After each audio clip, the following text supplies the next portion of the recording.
அந்த வகையில் தான் இந்த ஒரு புத்தகம். இந்திய எதிர்ப்பு போரில் ஈவேராவினுடைய பித்தலாட்டங்கிற ஒரு சிறிய புத்தகம் அந்த அளவில் தான்.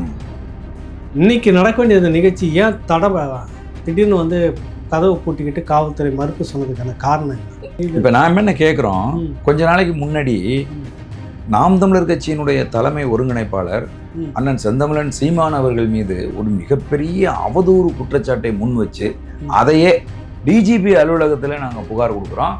இது போல வந்து தமிழகத்தின் 3வது ஒரு பெரிய கட்சியின் அங்கீகரிக்கப்பட்ட ஒரு கட்சியின் தலைவரை இப்படி பொது வெளியில போஸ்ட் அடிச்சு ஒட்டி எதிர்ப்பும் இல்லாம எவ்வளவு மட்டமா, எவ்வளவு கீழ்த்தரமா, எவ்வளவு மூன்றாந்தரமா அந்த காலத்திலேயே மதிப்புக்குரிய ஐயா ஜீவானந்தம் அவர்கள், கம்யூனிஸ்ட் கட்சி தலைவர் ஜீவானந்தம் அவர்கள் ஈரோட்டு பாதை சரியா அப்படின்னு கேட்டிருக்காரு.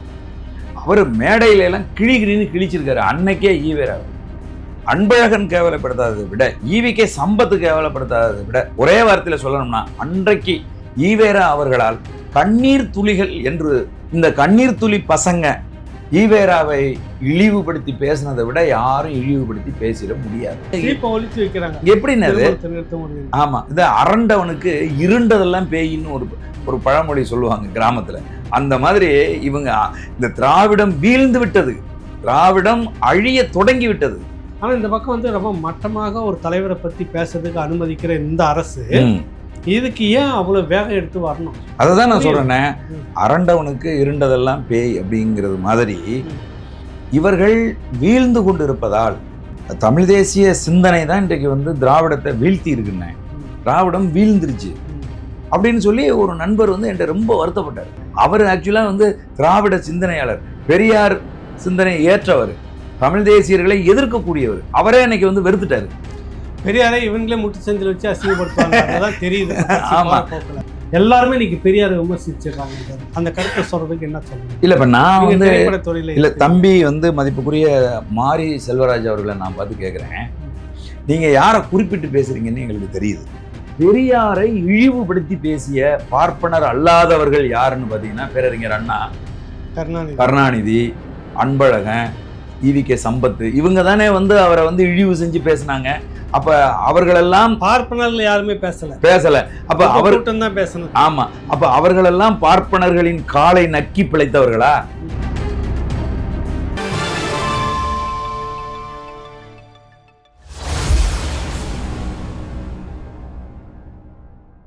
கூடுகை இலக்கிய வட்டத்தின் நிறுவனர் தம்பி இயக்குனர் சோழன் மு. களஞ்சியம் அவர்களை நம்ம சந்திக்கிறோம். அரசியலுக்கு அப்பாற்பட்டு ஒரு இலக்கிய தளங்களை உருவாக்க வேண்டும், இலக்கிய தளத்தில் ஒரு விவாதங்களை உருவாக்க வேண்டும், புதிய படைப்புகளை வெளிக்கொண்டு வர வேண்டும், அப்படி வரக்கூடியவர்களுக்கு ஒரு ஊக்கத்தை கொடுக்க வேண்டும் என்பதற்காக தொடங்கப்பட்ட அந்த இலக்கிய வட்டம் பல்வேறு நிகழ்ச்சிகளை தமிழ்நாடு முழுக்க குறுகிய காலத்தில் நடத்தி முடிச்சிருக்கிறது. சமீபத்தில் ஒரு புத்தகத்துக்கான ஒரு கலந்தாய்வு கூட்டத்தை நடத்தும் போது காவல்துறை தடை விதிச்சிருக்கு. அது சம்பந்தமாக அவரிடம் பேசுவோம். வணக்கம் தம்பி. வணக்கம் அண்ணா. கூடுகை இலக்கிய வட்டம், எனக்கு தெரிஞ்சு சென்னையில் ஒரு 3 கூட்டம் நடத்திருக்கீங்க வேற அரங்கில். புத்தகங்கள் ஆய்வு, புத்தகங்கள் பற்றியான உரையாடல். சமீபத்தில் வந்துட்டு மதுரையில் நடத்தி முடிச்சுட்டு வந்தீங்க வெற்றிகரமாக. அது ஒரு புத்தகம். இப்போ வந்து குமரி நாவலுக்காக ஒரு கலந்துரையாடல், முக்கியமாக உங்களுக்கு சாட்டை துறைமுருகன், கார்த்திகா உள்ளிட்ட மணிசெல்லாம் வச்சுக்கிட்டு பெரிய கூட்டத்தை நடத்தி ரொம்ப சிறப்பாக நடந்து முடிஞ்சது. அந்த வகையில் தான் இந்த ஒரு புத்தகம், இந்திய எதிர்ப்பு போரில் ஈவேராவினுடைய பித்தலாட்டங்கிற ஒரு சிறிய புத்தகம் அந்த அளவில் தான். இன்னைக்கு நடக்க வேண்டிய இந்த நிகழ்ச்சி ஏன் திடீர்னு வந்து கதவு பூட்டிக்கிட்டு காவல்துறை மறுப்பு சொன்னதுக்கான காரணம் என்ன? எல்லாம் உங்களை கூப்பிட்டது, கார்ட்டூனிஸ்ட் பாலாவை கூப்பிட்டது, தம்பி மன்னனை கூப்பிட்டது, உங்களை பார்த்து நடுங்குது தமிழக அரசு. செய்யப்பட்ட மனிதர்களா உங்களை பார்த்து உங்க 3 பேரையும் பார்த்தா தமிழக அரசு நடுங்குது. இல்ல அந்த புத்தகத்துல இருக்கக்கூடிய விஷயத்துக்காக அப்படி நடங்குறது. அதாவது என்னன்னா, உங்களை என்ன அணுகுனாங்க முதல்ல? அதாவது வேலை நீங்க தொடங்கிட்டு மதியம் 2 மணி வரைக்கும் அண்ணா வந்துருங்கன்னு எனக்கு பேசி 3 மணி வரைக்கும் என்கிட்ட பேசிக்கிட்டு. ஆமாண்ணே, தொடர்புக்கு வெளியில போயிட்டீங்க. என்ன நடந்துச்சு? எல்லா விதமான ஏற்பாடுகளையும் செஞ்சிட்டோம். கிட்டத்தட்ட பதாகையெல்லாம் அடிக்க கொடுத்து எல்லா நிகழ்ச்சி தொடங்கணும் அப்படிங்கிற கட்டத்துக்கு போகும்போது எனக்கு ஒரு அழைப்பு அந்த அரங்க உரிமையாளர்கிட்ட இருந்து வந்துச்சு. ஐயா இன்னைக்கு நம்ம என்ன நிகழ்ச்சியா இங்கே நம்ம அரங்கத்தில் அப்படின்னு அவர் வந்து கேட்குறாரு. அது ஏன் அவர் வந்து என்ன நிகழ்ச்சின்னு தெரிஞ்சுக்காமையே அந்த அரங்கை எனக்கு கொடுத்தாரு அப்படின்னு சொன்னால், என் மீது இருக்கிற நம்பிக்கை. இப்போ நான் தொடர்ந்து அங்கே நிகழ்ச்சிகள் நடத்திட்டு இருக்கிறேன், எல்லாமே இலக்கியம் சார்ந்த நிகழ்வுகள். ஆமாம். ஆகவே ஒரு நல்ல நிகழ்ச்சி, ஒரு இலக்கிய நிகழ்ச்சி தான் நான் நடத்துவேன் அப்படிங்கிற நம்பிக்கையில் அவங்க என்ன ஏதுன்னு கூட என்கிட்ட வந்து கேட்கல. அப்போ நான் சொன்னேன், இந்த மாதிரி இந்தி எதிர்ப்பு போரில் ஈவேராவின் பித்தலாட்டம் அப்படிங்கிற நூலை வந்து இன்னைக்கு திறனாய்வு அரங்கு வச்சுருக்கேங்க அப்படின்னு சொன்னதான் அவர் அடுத்த கேள்வி கேட்டார், யாரெல்லாம் ஐயா அதில் கலந்துக்கிறாங்க அப்படின்னு கேட்டார். நான் எடுத்த உடனே உங்கள் பேரை தான் சொன்னேன். மூத்த ஊடகவியலாளர் அண்ணன் ஏகலைவன் அவர்கள் கலந்துக்கிறாங்க, ஊடகவியலாளர் மதிப்புக்குரிய தம்பி கார்ட்டூனிஸ்ட் பாலா கலந்துக்கிறாங்க, எழுத்தாளர் மதிப்புக்குரிய தம்பி மன்னர் மன்னன் கலந்துக்கிறாங்க, தம்பி சே முத்துப்பாண்டி கலந்துக்கிறாங்க. இவங்க 4 பேர் தாங்க அதை திறனாய்வு செய்ய போறாங்க, அது ஒரு திறனாய்வு அரங்கு அப்படின்னு நான் சொன்னேன். ஐயா போலீஸ் வந்து வெளியில வந்து கமிஷனர் ஆபீஸ்ல இருந்து வந்து போலீஸ் குவிஞ்சு நிக்கிறாங்கய்யா, அந்த படைப்பு அரங்கத்துக்கு வெளியில வந்து போலீஸ் வந்து குவிஞ்சு நிக்கிறாங்க. அதனாலதான் நான் வந்து இப்ப கேட்கிறேன், என்னமோ ஏதோன்னு கேட்கிறேன். முந்தா நாள் அண்ணன் சீமான் அவர்கள் வந்து பேசிட்டு போனாங்க, இந்த ராஜநாயகத்தினுடைய கவிதை புத்தக வெளியீட்டு விழாவில் வந்து பேசிட்டு போனாங்க. அப்போ கூட யாருமே ஒரு போலீஸ் கூட அங்க வரல. ஆனா என்னன்னு தெரியல, திடீர்னு பார்த்தா ஒரு பெரிய படையே வந்து இறங்கி நிக்குது அப்படின்னு சொல்லி அவங்க சொன்னாங்க. சொன்னதை நான் சொன்னேன், சீமான் அவர்கள் வந்து பேசிட்டு போன புத்தகத்துக்கு இந்த மாதிரி பிரச்சனை வரல, ஆனா இந்த புத்தகத்துக்கு போலீஸ் வந்து நிக்குதே, என்னங்க பிரச்சனை அப்படின்னு நான் கேட்டேன். அப்ப கேட்ட உடனே அப்படின்னு கேட்டார் அவரு. நான் சொன்னேன், என்னன்னு தெரியலங்க, இல்ல அந்த காவல்துறை இவர் ஆய்வாளர் வந்து சொல்றாரு, இது தடை செய்யப்பட்ட புத்தகம், அதை எப்படி நீங்க வெளியிடறதுக்கு அரங்கு கொடுத்தீங்க அப்படின்னு என்னை வந்து தடை செய்யப்பட்ட புத்தகமே சொல்லியிருக்காங்க. சொன்ன உடனே நான் சொன்னேன், அவர்கிட்ட வந்து போனை கொடுங்க அப்படின்னு சொன்னேன். சொன்னதும் இப்போ வந்து அவர் போனை கொடுத்ததும் நான் கேட்டேன், ஐயா தடை செய்யப்பட்ட புத்தகம்னு சொன்னீங்களா? நீங்க அப்ப எங்க இருந்தீங்க? நான் வெளியில இருக்கிறேன், நிகழ்ச்சி சம்பந்தமா வேலைகள்ல இருக்கேன். பின்புலம் பதாகை வந்து அடிக்க கொடுத்துருக்கிற பிளக்ஸ் அடிச்சிருக்கிற இடத்துல நின்றுட்டு இருக்கேன் நான். சரி பிளக்ஸ் வாங்கிட்டு வரணும், சரிங்க, பதாகை வாங்கிட்டு வரணும், அந்த இடத்துல இருக்கேன். அப்போ அவர் வந்து சொன்னாரு, இந்த மாதிரி தடை செய்யப்பட்ட புத்தகம்னு சொன்னீங்களாமே அப்படின்னு. இல்லை அதான் நாங்கள் பறிமுதல் செஞ்ச புத்தகம் அப்படின்னு நான் சொன்னேன் அப்படின்னாங்க. அப்போ சொன்னேன், தடை செய்யப்பட்ட புத்தகம் அப்படிங்கிறதுக்கான தடை ஆணை உங்கள்கிட்ட இருந்ததுன்னா நான் இப்போ வர்றேன்யா, எனக்கு கொடுங்க, நானே நிகழ்ச்சியை வந்து நான் நிறுத்திக்கிறேன். என்னை பொறுத்தவரையில் அது தடை செய்யப்பட்ட புத்தகம்லாம் ஒன்றும் இல்லைங்கய்யா, இது 65 வந்த புத்தகம், அதை மறுபதிப்பு செஞ்சிருக்கிறாங்க, அவ்வளோதான். கடந்த முறையும் கொண்டு வந்திருக்காங்க. அதனால இதை தடை செய்த புத்தகம் நீங்க எப்படி சொல்லலாம் அப்படின்னு நான் வந்து கேட்டேன். அவர் சொன்னாரு, இல்ல எங்களுக்கு தடை ஆணை எதுவும் இல்லை, எங்களுக்கு மேலிடத்து உத்தரவு, இந்த நிகழ்ச்சி இன்றைக்கு நடக்கக்கூடாது என்பது மேலிடத்து உத்தரவு, அந்த உத்தரவை நடைமுறைப்படுத்துறதுக்கு நாங்க வந்திருக்கிறோம், நிகழ்ச்சியை நடத்த விட மாட்டோம், அவ்வளவுதான் எங்களுக்கு தெரியும், அதுக்கு மேல எதுவும் எங்களுக்கு தெரியாதியா, எதுக்கு நாங்க தடுக்கணும், ஏன் தடுக்கணும், இந்த நூல்ல என்ன இருக்கு ஏது இருக்கு அதெல்லாம் எதுவுமே எங்களுக்கு தெரியாது, இந்த நிகழ்ச்சியை நடத்தக்கூடாது, இன்னைக்கு இந்த நிகழ்ச்சியை நடத்த விட கூடாதுங்கிறது மேலிடத்து உத்தரவு அப்படின்னு சொல்றாரு. அப்படியே சொல்றாரு உங்கள்கிட்ட. சரின்ட்டு நான் வந்து சரி போனா நீங்க அவர்கிட்ட கொடுங்க அப்படின்னு சொல்லிட்டு நான் அவர்கிட்ட என்ன விஷயம் அப்படின்னு கேட்டேன். இல்ல அவங்க வந்து இந்த அரங்கை பூட்டி சாவியை கொடுங்க, நாளைக்கு வந்து நீங்க கமிஷன் ஆஃபீஸ்ல வந்து சாவியை வாங்கிக்கோங்க, நிகழ்ச்சி நடத்த விட மாட்டோம், அதையும் மீறி நீங்க அந்த நிகழ்ச்சியை நடத்தணும், கமிஷனர் வாழ்க, சரி இந்த நிகழ்ச்சியை நீங்க நடத்தணும் அப்படின்னு நீங்க நினைச்சீங்க அப்படின்னு சொன்னா நாங்க யாரெல்லாம் நிகழ்ச்சிக்கு வர்றாங்களோ அவங்களெல்லாம் நாங்க கைது செய்வோம் அப்படின்னு காவல்துறையினர் வந்து சொல்லியிருக்காங்க. அப்புறம் அவர் வந்து அந்த அரங்கத்து நிறுவனர் வந்து என்ன சொன்னார்னா, அண்ணே நாங்க அரசாங்கத்துல இருந்து ப்ராஜெக்ட்லாம் வாங்கி நாங்கள் பண்ணிட்டு இருக்கக்கூடிய ஒரு ஆட்கள், நாங்கள் ஏதோ ஒரு அரங்கை வச்சு இந்த இடத்துல நடத்திட்டு இருக்கிறோம், இது வரைக்கும் இந்த மாதிரி போலீஸ் விசாரணை எதுவுமே வந்ததில்லை, இப்போதான் திடீர்னு முதல் தடவையே அந்த மாதிரி போலீஸ் விசாரணை அதுன்னு வருது, அவங்க அரங்கை பூட்டிடுவோம், நிகழ்ச்சி நடத்த விட மாட்டோம் அப்படி இப்படிலாம் சொல்கிறாங்க, தயவு செய்து வந்து நிகழ்ச்சியை வந்து நீங்கள் ரத்து பண்ணிக்கங்கண்ணே, ஆமாம் நீங்கள் எங்களுக்கு ரொம்ப ஃப்ரெண்ட்லியான ஆளுங்கிறதுனால நான் சொல்கிறேன், அந்த நிகழ்ச்சி இன்னைக்கு வேணாண்ணே, நீங்கள் வேற எங்கேயாவது நீங்கள் எப்போயாவது நடத்திக்கங்கண்ணே, இன்னைக்கு இந்த நிகழ்ச்சி வேண்டாண்ணே அப்படிங்கிற மாதிரி அவர் வந்து சொன்னார். சொன்னது நான் சொன்னேன், அண்ணே நான் நிறைய செலவு பண்ணி எல்லாரையும் வர வச்சுட்டேன், இவ்வளோ எல்லாம் பண்ணியிருக்கேன், நீங்கள் திடீர்னு இப்படி சொல்கிறீங்களே அப்படின்னு. அண்ணே தயவுசெய்து புரிஞ்சுக்குங்க. ஆமாம், எங்களுக்கு வந்து நாங்கள் அரசு மீறி வந்தால் கைது செய்வோன்ற வார்த்தையும் சொல்கிறாங்களா? சொன்னாங்க. அதாவது என்ன இது வந்து அப்படி ஒன்றும் தடை செய்யப்பட்ட புத்தகமும் இல்லை, தடை செய்யப்பட்ட மனிதர்களும் அல்ல. ஆமாம், தடை செய்யப்பட்ட இயக்கத்திலேருந்து யாரும் வந்து பேசலை. ஆமாம், முறைப்படி எதனா இருந்ததுன்னா நீ முன்கூட்டி ஒரு கடிதம் கொடுத்து அதை செய்து. இப்போ நான் என்ன கேட்குறோம், கொஞ்ச நாளைக்கு முன்னாடி நாம் தமிழர் கட்சியினுடைய தலைமை ஒருங்கிணைப்பாளர் அண்ணன் செந்தமிழன் சீமான் அவர்கள் மீது ஒரு மிகப்பெரிய அவதூறு குற்றச்சாட்டை முன் வச்சு அதையே டைட்டில் வச்சு பாலியல் குற்றவாளி சீமான் அப்படின்னு டைட்டில் வச்சு இணையதளங்கள்ல எல்லாம் அதை செய்தி பரப்பி அதுக்கான பதாகையெல்லாம் வச்சு சோரட்டியெல்லாம் ஒட்டி ஒரு நிகழ்ச்சி நடத்துறாங்க. அப்ப நாம் தமிழர் கட்சியினுடைய தம்பிகள் எல்லாம் கொந்தளிக்கிறாங்க. நாங்க போய் அங்க போய் நாங்க வந்து அதை நடத்த விடாம தடுத்து நிறுத்துறோம் அப்படின்னு சொல்றாங்க. அப்ப நாம் தமிழர் கட்சியின் தலைமை என்ன சொல்லுதுன்னா, அது ஜனநாயக செயல்பாடு கிடையாது.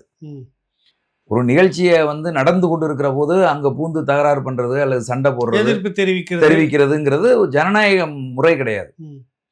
நீங்க சட்டப்படியான நடவடிக்கை வேணா எடுங்க அப்படின்னு சொல்லி நாங்க வந்து அந்த நிகழ்ச்சி நடக்கிற அந்த பகுதியில் போகாத காவல் நிலையத்துல போய் நாங்க புகார் கொடுக்குறோம். சிட்டி கமிஷனர் ஆபீஸ்ல வந்து புகார் கொடுக்குறோம். டிஜிபி அலுவலகத்துல நாங்க புகார் கொடுக்குறோம். இது போல வந்து தமிழகத்தின் 3வது ஒரு பெரிய கட்சியின் அங்கீகரிக்கப்பட்ட ஒரு கட்சியின் தலைவரை இப்படி பொது வெளியில போஸ்ட் அடிச்சு ஒட்டி இது போல நிகழ்ச்சி நடத்துறது தவறு, இது வன்முறையை தூண்டும் அப்படின்னு நாங்க போய் சொல்றோம். இதை தடுத்து நிறுத்துங்கன்னு நாங்க சொல்றோம். புரியுதுங்களா? குறைஞ்சபட்சம் அதை தடுத்து நிறுத்துங்கன்னு சொல்றோம். ஆனா டிஜிபியும் எந்த நடவடிக்கை எடுக்கல, கமிஷனரும் எந்த நடவடிக்கை எடுக்கல, லோக்கல் இருக்கக்கூடிய காவல் நிலையத்தினுடைய ஆய்வாளரும் எந்த நடவடிக்கையும் எடுக்கல. அந்த நிகழ்வு மிக சிறப்பாக நடந்து முடிஞ்சிச்சு.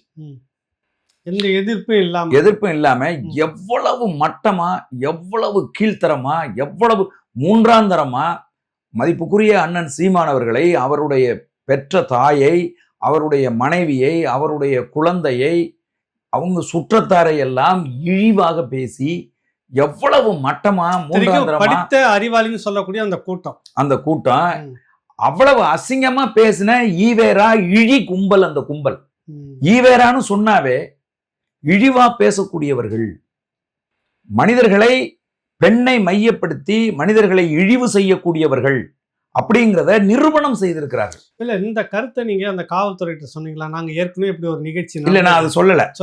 அதை நான் சொல்லல. இப்ப நான் கேக்குறேன், அரசு வந்து அரசு எதிர்கட்சி தரப்பு யார் வேணாலும் சரி, அவங்க என்ன வேணாலும் நாங்க கொச்சப்படுத்தி புத்தகம் போடுவோம், பேசுவோம், அநாகரிகமா எல்லாத்தையும் நடந்துப்போம். ஆனா எங்களை பத்தி நீங்க யாரும் பேசக்கூடாது, நாங்க குடும்ப குத்து விளக்கா உட்காந்துட்டு இருப்போம்னு சொல்ல வராங்க. அதேதான். இப்ப நம்ம என்ன கேக்குறோம்னா, 65ல நீங்க இப்ப சமீப காலத்துல வந்து பாத்தீங்கன்னா ஈவேரா அவர்களினுடைய சிந்தனையில் இருக்கக்கூடிய பிழைகளை சுட்டி காட்டுகிற ஒரு மனநிலை இன்றைக்கு தமிழக அரசியல் சூழல்ல உருவாயிருக்கு. அந்த காலத்திலேயே மதிப்புக்குரிய ஐயா ஜீவானந்தம் அவர்கள், கம்யூனிஸ்ட் கட்சி தலைவர் ஜீவானந்தம் அவர்கள், ஈரோட்டு பாதை சரியா அப்படின்னு கேட்டிருக்காரு. அவர் மேடையில எல்லாம் கிழின்னு கிழிச்சிருக்காரு. அன்னைக்கே ஈவேராவை ஒருத்தன் காவேரியில குளிச்சுட்டு இருக்கான். திமுக குறிப்பிட்ட காலகட்டம் ஈவேராவை பத்தி பேசுனது மட்டுமே எடுத்து புத்தகம் போட்டா போதும், அவங்களே பேசியிருக்காங்க. அவங்களே அண்ணா ஈவேராவை கேவலப்படுத்தாததை விட, அன்பழகன் கேவலப்படுத்தாததை விட, ஈவிகே சம்பத்து கேவலப்படுத்தாததை விட, ஒரே வார்த்தையில சொல்லணும்னா அன்றைக்கு ஈவேரா அவர்களால் கண்ணீர் துளிகள் என்று வர்ணிக்கப்பட்ட கண்ணீர் துளி பசங்க, இந்த கண்ணீர் துளி பசங்க ஈவேராவை இழிவுபடுத்தி பேசினதை விட யாரும் இழிவுபடுத்தி பேசிட முடியாது. இவர்களுடைய ஈவேராவினுடைய குழந்தைத்தனமான இந்த கொள்கை, ஏண்டா ஒரு 10 பேருக்கு பூணூல இருந்தாச்சுன்னா சாதி ஒழிஞ்சு போயிருமா? ஒரு 2 பேர் பாப்பான் குளிச்சுக்கிட்டு இருக்கிறான், அவன் செம்ப தூக்கி காவேரியில வீசியாச்சுன்னா சாதி ஒழிஞ்சு போயிருமா? இதெல்லாம் கேட்டது ஜீவா அவர்கள் கேட்கறாங்க, மேடையில கேட்கறாங்க. குடிமையை அறுத்துட்டு அதெல்லாம் கணக்கு நீக்கி நேரத்துல குடிமை அறுத்தாங்கன்றது அதெல்லாம் சாதி ஒழிஞ்சு போயிருமா அப்படின்லாம் வந்து கேட்கறாங்க.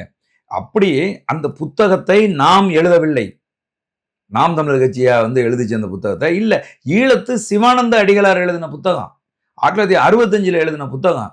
அது வெறும் 49 பக்கம் உள்ள ஒரு புத்தகம்.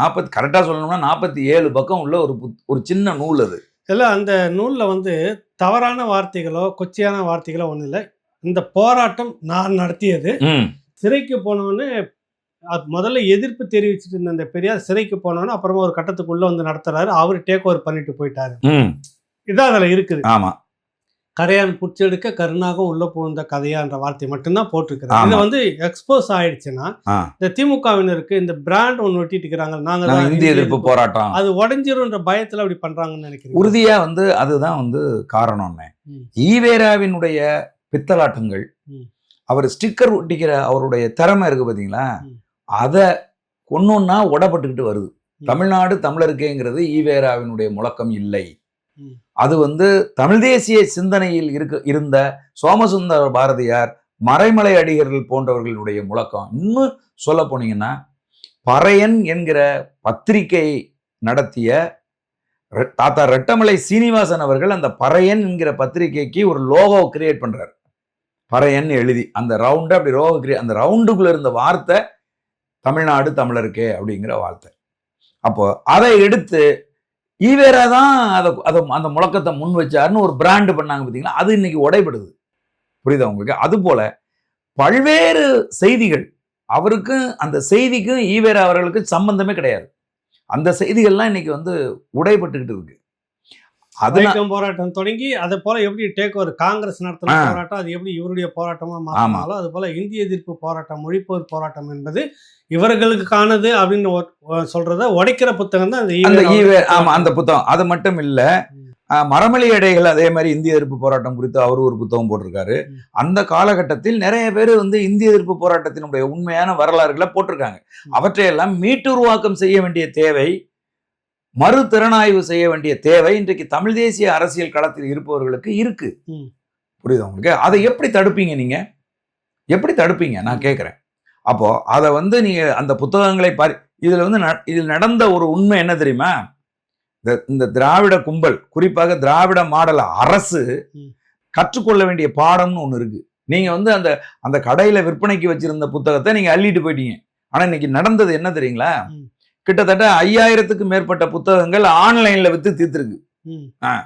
இன்னைக்கு வரைக்கும் ஆன்லைன்ல 100கணக்கான புத்தகம் கேட்டுக்கிட்டே இருக்காங்க ஒவ்வொரு நாளும். என்னிடமே போன் பண்ணி 100கணக்கான பேர் அந்த புத்தகம் எப்படின்னே வாங்குறது, எங்கன்னே வாங்குறது அப்படின்னு கேக்குறாங்க. புரியுதா உங்களுக்கு? அப்போ நீங்க ஒழிச்சு வைக்கிறாங்க. எப்படின்னு நிறுத்த முடியும். ஆமா, இது அரண்டவனுக்கு இருண்டதெல்லாம் பேயின்னு ஒரு பழமொழி சொல்லுவாங்க கிராமத்துல. அந்த மாதிரி இவங்க இந்த திராவிடம் வீழ்ந்து விட்டது, திராவிடம் அழிய தொடங்கி விட்டது, அழிஞ்சிட்டு இருக்கு. அதனால எதை பார்த்தாலும் இவங்களுக்கு பயமா இருக்கு. ஓ, இதை வச்சு நம்மளை அடிச்சிருவாங்களோ. ஒரு தனிப்பட்ட கட்சி தலைவரை அவருடைய சொந்த வர அந்த பர்சனல்னு சொல்லக்கூடிய சில விஷயங்களை எடுத்து மிகைப்படுத்தி, புரியுதில்ல, எல்லா தலைவர்களுக்கும் அது நடந்திருக்குது. சமீபத்தில் வந்து ஒரு பெரும் தலைவர் விரைவில் பேசுவார், அவரும் வெளியில். துபாயில் வந்துட்டு ஒரு பிரம்மாண்டமான ஒரு வீடு, அது சோ ஒரு பார்ட்டிக்கு இருக்குது, ஒரு ஆக்டர் பேரை சொல்லி அதை மெயின்டெனன்ஸ் பண்ணிட்டு இருக்கிறது வேற ஒரு ஆள், தஞ்சாவூர்காரன் மெயின்டெனன்ஸ் பண்ணுறது, வாங்கி கொடுத்தது பிரபலமான ஒரு விஐபி. புரியுதுல உங்களுக்கு? புரியுது. இந்த மாதிரி விஷயத்தெல்லாம் நம்ம பேச போறதில்ல அந்த மேடையில். வேற அந்த புத்தகம் என்ன சொல்லப்படும், அந்த காலகட்டத்தில் இவர் எழுதிய போது என்ன நடந்தது, என்ன இதான் அங்கே எல்லாருமே பேசுறோம். யாரும் வந்து தவறான வார்த்தைகளை பயன்படுத்தக்கூடிய ஆட்கள் கிடையாது. ஆனால் இந்த பக்கம் வந்து ரொம்ப மட்டமாக ஒரு தலைவரை பற்றி பேசுறதுக்கு அனுமதிக்கிற இந்த அரசு இதுக்கு ஏன் அவ்வளவு வேகம் எடுத்து வரணும்? அதுதான் நான் சொல்றேனே, அரண்டவனுக்கு இருண்டதெல்லாம் பேய் அப்படிங்கிறது மாதிரி இவர்கள் வீழ்ந்து கொண்டு இருப்பதால், மக்களினுடைய நன்மதிப்பை இழந்து கொண்டு இருக்கிறதுனால, எந்த நம்பிக்கையில இன்னைக்கு திமுக இருக்குது? பணத்தை கொடுத்து காசு ஓட்டு வாங்கிடலாம் அப்படிங்கிற நம்பிக்கையில தானே இருக்கு. அந்த நம்பிக்கை சரிஞ்சுக்கிட்டு இருக்கு இன்னைக்கு. அதனால நாம் தமிழர் கட்சி எங்க இதெல்லாம் சொல்லி பேர் வாங்கிருமோ, அண்ணே ஈவேராவுக்கு ஓட்டு கிடையாதுண்ணே. நான் நல்லா புரிஞ்சுங்க. ஈவேரா சொல்லி ஓட்டு வாங்க சொல்லுங்க பாப்போம். ஈவேராவுக்கு ஓட்டு இல்லை. இப்ப சமீபத்தில் ஒருத்தர் பேசியிருக்கிறாரு, பார்த்திருப்பீங்க. என்னென்ன இந்த மாதிரி ஈவேராவை கொச்சைப்படுத்தி பேசிக்கொண்டு இந்த தொகுதியில் எவன் நின்றாலும் அவனுக்கு வாக்க வந்து இல்லாம ஆக்குங்க அப்படின்னு ஆக்க சொல்லுங்க. ஏன் ஈரோடு கிழக்குல ஆக்கியிருக்க வேண்டியதானே? 16% ஓட்டு வாங்கணுமே நாங்க. ஈவேரா பேர் என்னமோ நாங்க இதுக்கு முன்னாடி வந்து பிரச்சாரம் பண்ணவங்க எவ்வளவு வாங்கினாங்க? 230 ஓட்டு வாங்கியிருப்பாங்கன்னு நினைக்கிறேன். 204 ஓட்டு. ஆமா, ஈவேராவை தலையில தூக்கி வச்சுக்கிட்டு இருந்த ஆளுங்க வாங்கின ஓட்டு 200 ஓட்டு.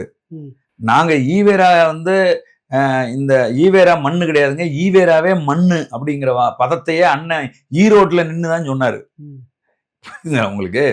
அதனால ஈவேராவே எங்களுக்கு மண்ணுன்னு சொன்ன கட்சிக்கு 16% வாக்கு வந்து அந்த மக்கள் கொடுத்துருக்காங்க. உங்களுக்கு எத்தனை சதவீதம் கொடுத்தாங்க? ஈவேராவுக்கு ஓட்டெல்லாம் கிடையாதுண்ணே, இங்கே கருத்துக்கு தானே ஓட்டு. ஈவேரா வந்து இந்த மக்களை ஏமாற்றி கோடியா லட்சம் கோடி சம்பாரிச்சிட்டு வச்சுட்டு போன ஒரு ஆளுண்ணே. புரியுதா உங்களுக்கு? தமிழர்களை அவர்களுடைய மெய்யியல் இருந்து வெளியேற்றி பார்ப்பனர்களுக்கு வசதி செஞ்சு கொடுத்த ஒரு ஆள் அவர். புரியுதுங்களா? கோயிலுக்குள்ள இருந்த தமிழனை சாமி கும்பிடாதான்னு சொல்லி அவனை வெளியேற்றி விட்டுட்டு பார்ப்பனர்களுக்கு நல்ல ஒரு எளிமையா உள்ள கோவிலை ஆக்குபை பண்றதுக்கான எளிமையான வேலையை செஞ்சு கொடுத்தவர். ராஜாஜியின் கைக்கூலி அவரு. ராஜாஜி சொன்னதெல்லாம் கேட்டு இந்த வேலையெல்லாம் செஞ்சாரு அவரு. பார்ப்பனர்களை வந்து பார்ப்பனியத்தை ஒழிக்கணுமா பார்ப்பான ஒழிக்கணுமா? பார்ப்பனியத்தை ஒழிக்க நீங்க என்ன செஞ்சீங்க சொல்லுங்க பாப்போம். சரி, இந்த புத்தகத்தை வந்து இப்ப தடை பண்ணியிருக்காங்க கம்யூனிஸ்ட் கட்சியினுடைய மூத்த தலைவர் பி ராமமூர்த்தி. நேற்று தான் அந்த புத்தகம் நிகழ்ச்சியை முடிச்சுட்டு உடனே போயிட்டு உட்காந்து நைட்டெல்லாம் அதை படிச்சுக்கிட்டு இருந்தான். சரி, அதில் வந்துட்டு மகாகணம் பொருந்திய பிரிட்டிஷ் ராணியார் அவர்களுக்கு ஒரு வேண்டுகோள். நீங்கள் இந்தியாவுக்கு சுதந்திரம் கொடுக்க போகிறதா சொல்லியிருக்கிறீங்க, அப்படி எதுவும் கொடுத்துடாதீங்க.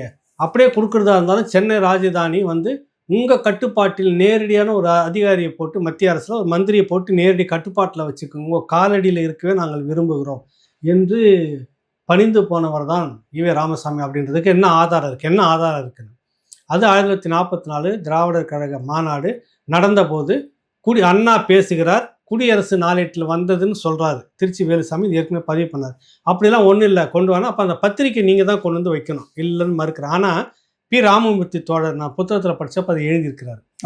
இவர்கள் இப்படி பேசினார், அதுவும் அவங்களுக்கு விலங்கல், அதுவும் கிடையாது. இதை விட மோசமாக ஈழத்து பெரியார் எழுதினது நாகரிகமாக இவர் வந்து எந்த போராட்டமும் நடத்த உள்ள பூந்துக்கிட்டாரு, பேர் எடுத்துக்கிட்டாரு, இது சரியானதில்லை. இதான் அவர் சொல்ல வர்ற கருத்து. ராமமூர்த்தி கடுமையாகவே தாக்குறாரு. இந்த விஷயத்தை எடுத்தா பிரிட்டிஷ் காலை நக்கிட்டு இருப்போம், பிரிட்டிஷ் காலை பிடிச்சிக்கிட்டு இருப்போம், பிரிட்டிஷ் ராணியை ஆளுட்டுன்ற கருத்துப்பட அதில் நீங்கள் சொல்கிறீங்க. அப்புறம் வந்தாக்கா திராவிட நாடு அப்படின்னு சொன்னீங்க, அது என்னாச்சு, ஏமாத்து பித்தலாட்டன்றாரு, இப்படியே சொல்கிறாரு. தமிழ்நாடு, கேரளா, ஆந்திரா எல்லாமே பேசிட்டோன்னா அங்கெல்லாம் திராவிட நாடு உங்களுடைய விஷயம் என்னாச்சுன்னு இதை விட மோசமாக போயிட்டே இருக்குது. நல்லா இப்போ அந்த புத்தகத்தை பறிமுதல் பண்ணுவாங்களா? அதை எப்படி பண்ணுவாங்க சொல்லுங்கள். அப்போ ஏன் அங்கே அதுதான் சொல்ல வரேன். ஊரில் யார் பேசினாலும் நாங்கள் காதில் வாங்க மாட்டோம், எச்ராஜா எவ்வளோ கார் துப்புனாலும் நாங்கள் காதில் வாங்க மாட்டோம், தமிழ் தேசியர்கள் பேசினா மட்டும் நாங்கள் வழக்குன்னு வருவோம்னா புரியல எனக்கு. இல்லை, குறிப்பாக வந்து தமிழ் தேசிய சிந்தனை தான் இன்றைக்கு வந்து திராவிடத்தை வீழ்த்தி இருக்குண்ணே. திராவிடம் வீழ்ந்துருச்சு. திராவிடம்னு ஒன்றுமே கிடையாது. இன்னைக்கு ஒரு ஒரு ஒரு சாதாரணமாக ஒருத்தன் கூட இன்னைக்கு வந்து என்ன சொல்கிறான் அப்படின்னு கேட்டிங்கன்னா, திராவிடம் என்பது ஒரு ஏமாற்று, அது ஒரு பொய்ன்னு.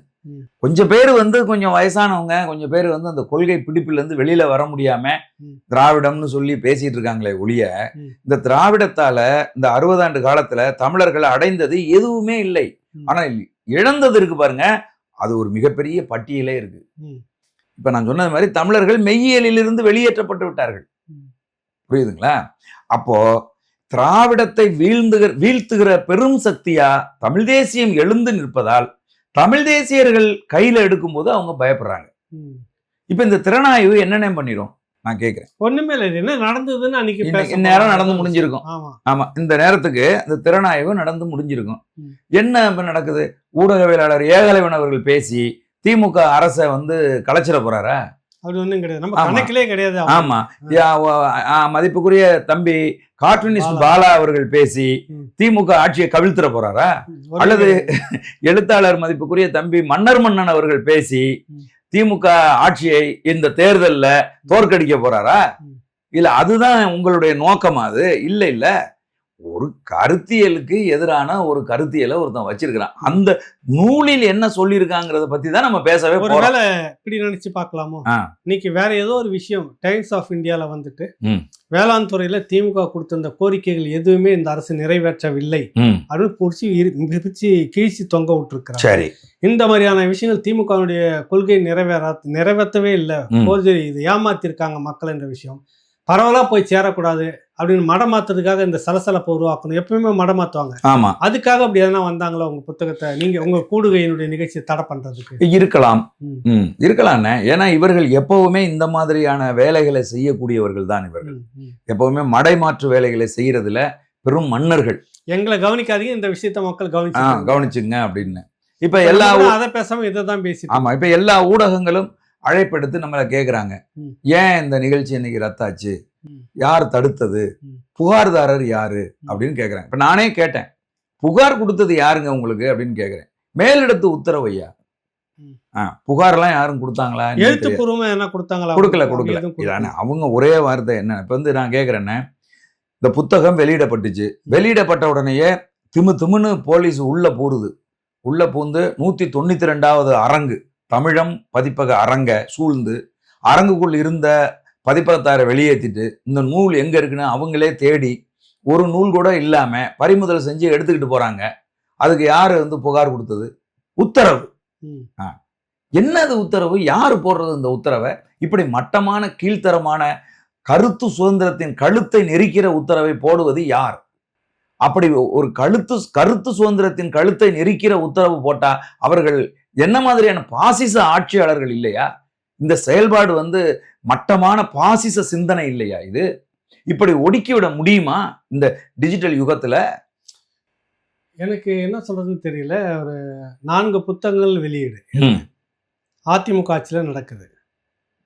உளவுத்துறை எல்லாம் கூப்பிட்டு இந்த மாதிரியான புத்தகம் எதுக்கு அப்படின்னு விசாரிக்கிறாங்க.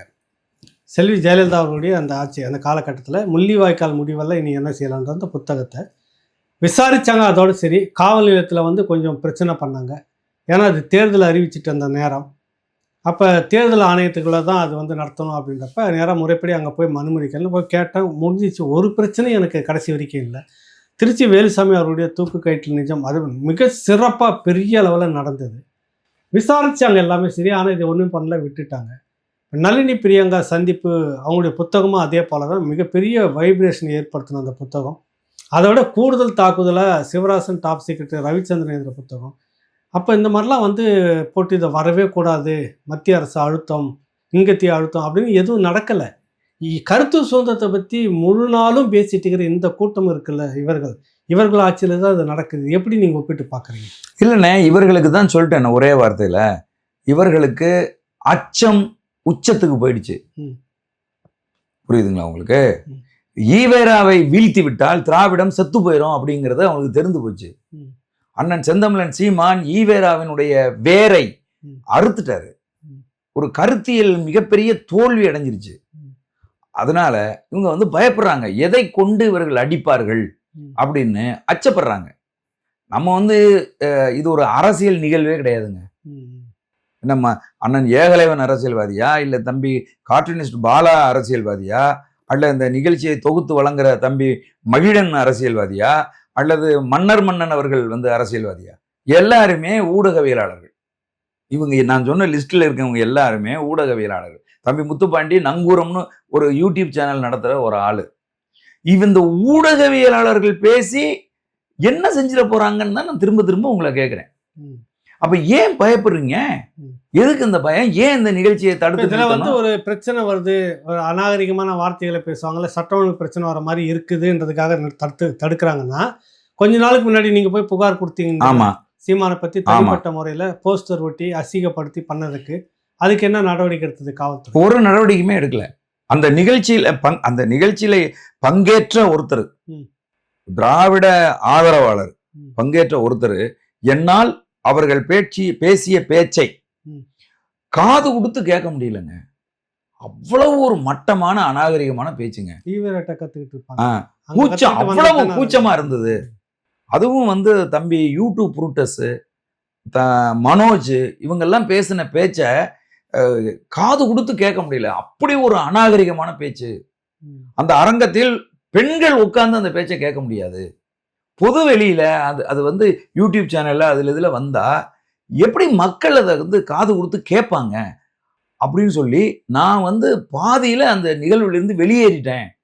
வெளியில வர்றேன், வெளியில பார்த்தா அதே என்ன மாதிரியே ஒரு 10 பேர் வெளியில வந்து நிக்கிறாங்க அப்படின்னு சொல்லி ஒரு நண்பர் வந்து என்கிட்ட ரொம்ப வருத்தப்பட்டார்.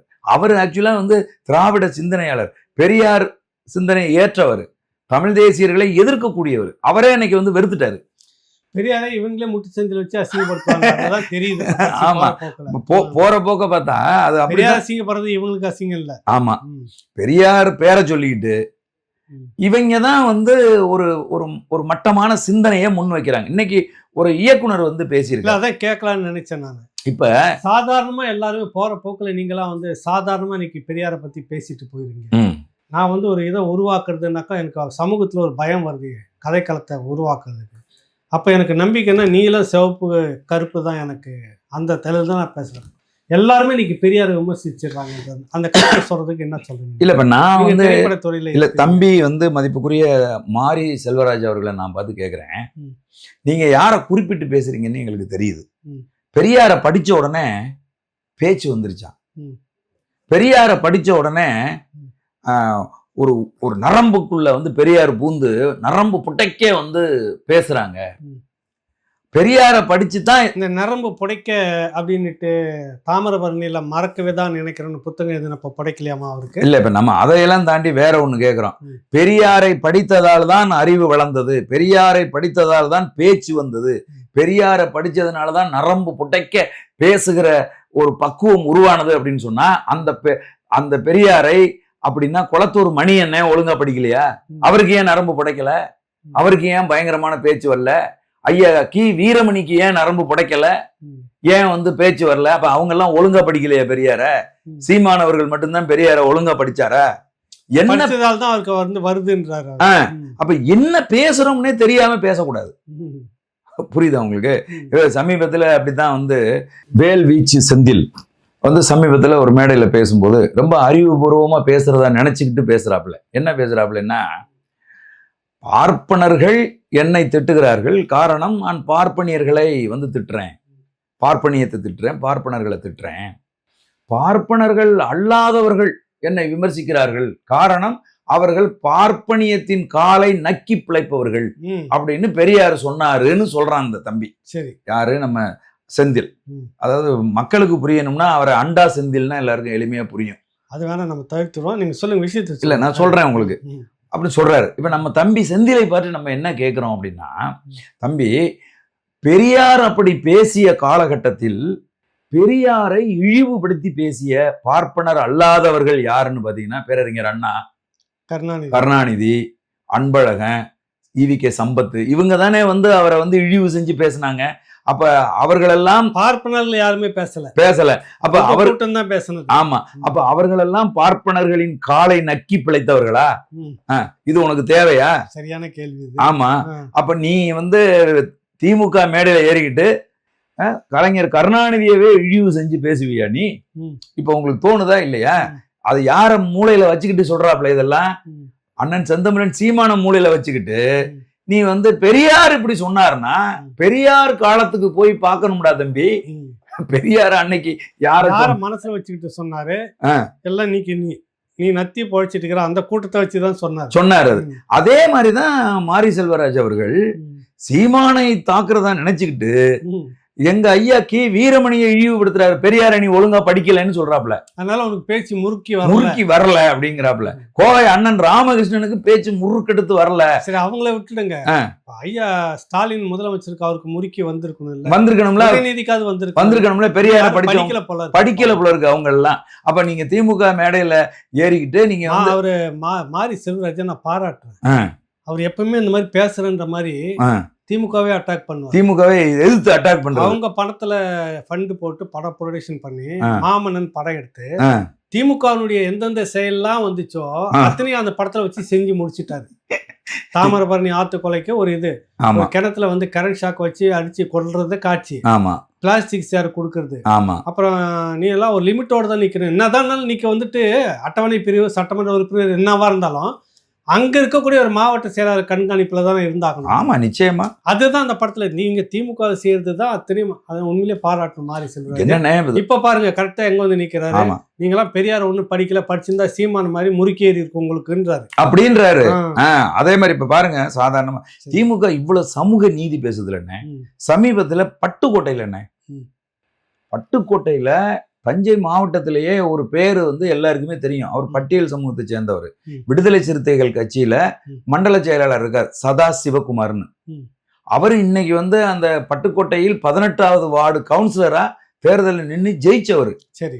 இந்த பொங்கல் தொகுப்பு பரிசு கொடுக்குறாங்கல்ல, பரிசு தொகுப்பு கொடுத்தாங்கல்லண்ணே, அதை கொடுக்கறதுக்கான முத நாள் கவுன்சிலர் களத்துல இறங்கி யார் யார் குடும்பம்னு சொல்லி டோக்கன் கொடுத்து வச்சிருக்காரு. ம். ஜனவரி மாதம் 8ஆம் தேதி அவங்கள எல்லாரையும் வந்து எல்லாம் காலையில 8 மணிக்கே மக்கள் எல்லாம் டோக்கனோட வந்து நிக்கிறாங்க. ம். சதா சிவகுமார் வந்து நிக்கிறாரு.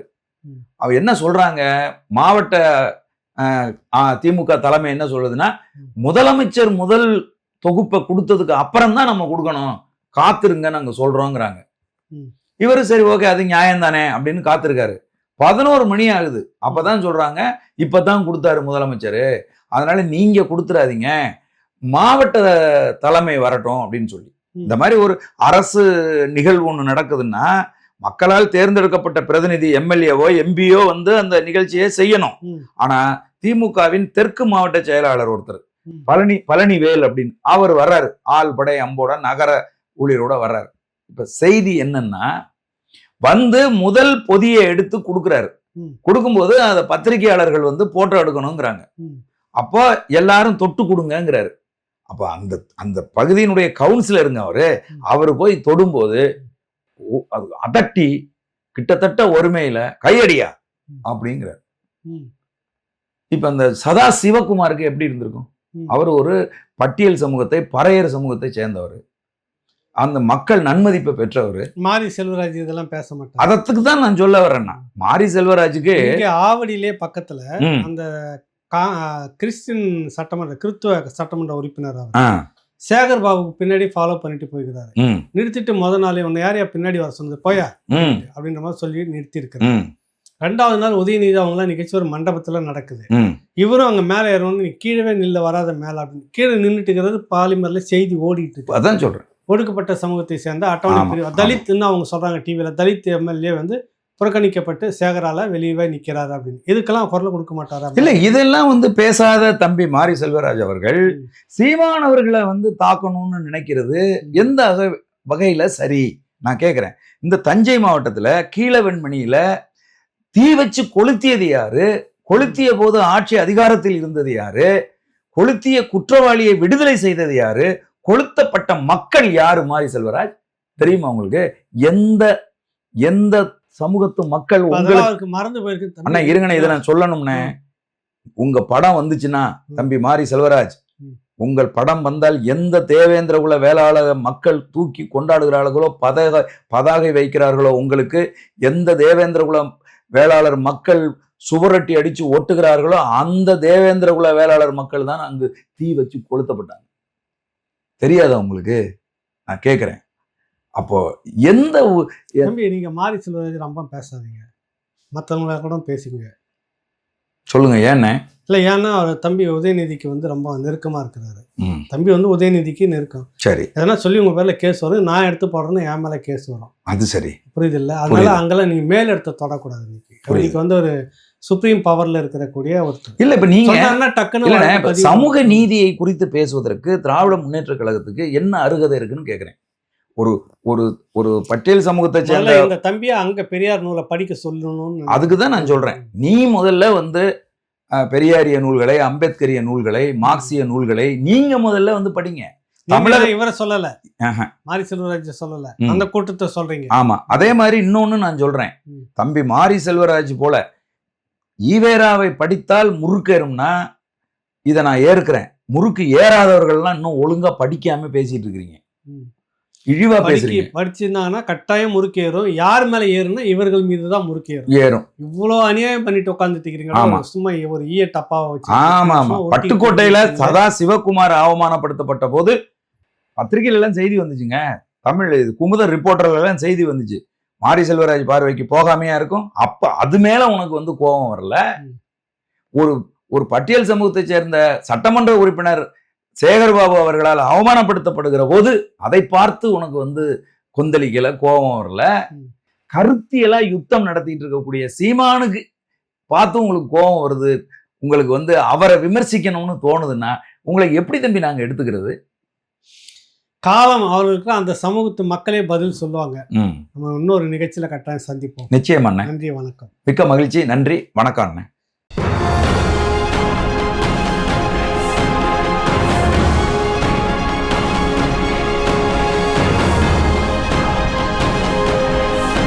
தோழர் கி. வெங்கட்ராமன் அப்படின்றது தான் தமிழக அரசியல் களத்தில், இன்னும் சொல்லப்போனால் இடதுசாரி அரசியல் தலைமைகள் மத்தியில் முக்கிய ஒரு ஆளுமையாக இங்கும் பார்க்கப்படுகிறவர், பேசப்படுகிறவர். எங்கேருந்து நீங்கள் வரீங்க? தொடக்கம் எங்கே உங்களுக்கு? ஊர் எனக்கு தஞ்சாவூர். எனக்கு ஒரு 5-5.5 வயதாக இருக்கும்போது எங்கள் அப்பா இறந்துட்டார். மூத்தவங்க 2 பேர் அண்ணனுங்க, எனக்கு கீழே ஒரு தம்பி ஒரு தங்கை. அதுக்கு பிறகு எங்கள் அம்மா தான் எல்லாமே ஸ்ட்ரகிள் பண்ணி ஒரு பெரிய போராடி தான் சொல்லணும். எங்கள் அம்மா அப்பா இல்லாத பசங்க அப்படிங்கிறதுனால கடுமையான ஒழுங்கு கட்டுப்பாடுகள் உண்டு. இதுவரையிலும் என்னெல்லாம் அடிச்செல்லாம் அவங்க ஒன்றும் பண்ணது கிடையாது. அண்ணா அவர் அடிக்கடி குறிப்பிட்ட அந்த இது நான் பார்க்குறேன். திரும்பவும் பெற முடியாத ஒன்று அந்த பள்ளி காலம்னு சொல்லுவாங்க. அந்த காலகட்டம் உங்களுடைய லைஃப் ஸ்டைல் எப்படி இருந்தது? பள்ளி பருவத்திலேருந்தே எனக்கு அறிவியலில் ஆர்வம். சிரமமான அறிவியல்னு சொல்லக்கூடியது எல்லாமே வயதுக்கு மீறி நான் அதை படிப்பேன் வச்சுக்கேன். அது எனக்கு ஒரு ஆர்வம் உண்டு. இது செய்துலாம் பார்ப்பேன். நீங்கள் அந்த வீட்டிலேயே டிரான்சிஸ்டர் செய்கிறது, பேட்டரி செய்கிறது, இது மாதிரிலாம் பண்ணிட்டு இதோடு கொடுத்துட்டு இருப்பேன். ஹாபி என்னன்னா இன்னொன்று நீங்கள் கிரிக்கெட் விளையாடிக்கிட்டே இருப்பேன். கிரிக்கெட்டில் அந்த மாவட்ட அளவில் டீம்லலாம் நான் விளையாடிக்கிறேன். பள்ளி பருவ காலத்திலிருந்து நான் தொடர்ந்து தஞ்சாவூரினுடைய அந்த மைய லைப்ரரி, மாவட்ட மைய நூலகத்துக்கு முதல் 10 கையெழுத்துக்குள்ள என்னுடைய கையெழுத்து இருக்கும்.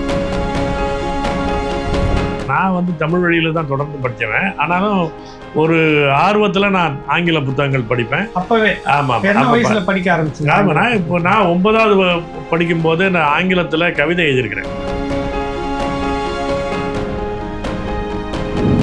சங்கராச்சாரி வந்தாருன்னா எங்கள் வீட்டிலாம் தங்குவார். ஜெயந்திரனுடைய கூத்தெல்லாம் பார்த்துட்டு தான் பிறகு சொல்லுவோம். அவனை ஒரே வார்த்தை, அவன் நம்ம இல்லடா அப்படிதான் சொல்லியிருக்கான். ஏன்னா நான் 6வது படிக்கும் போது எனக்கு மிருதங்கம் அரங்கேற்றாங்க. நான் 11வது படிக்கிற வரையிலும் மிருதங்கம் கச்சேரிக்கெல்லாம் போயிட்டு இருந்தேன். நான் பாலமுரளி கிருஷ்ணாவுக்கு அக்கப்படி பண்ணியிருக்கிறேன். நான் இப்போ இன்னை வரையிலும் பொய்யே பேச மாட்டேன். உண்மை பேசாமல் கூட இருப்பேன், ஆனால் பொய் பேச மாட்டேன்.